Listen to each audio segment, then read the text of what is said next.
Kabar duka dari Kabinet Presiden Jokowi.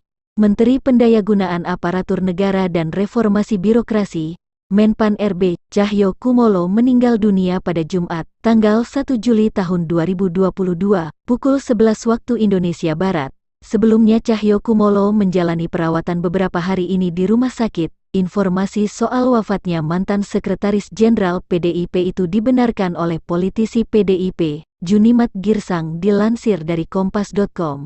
Almarhum dirawat di rumah sakit karena komplikasi penyakit.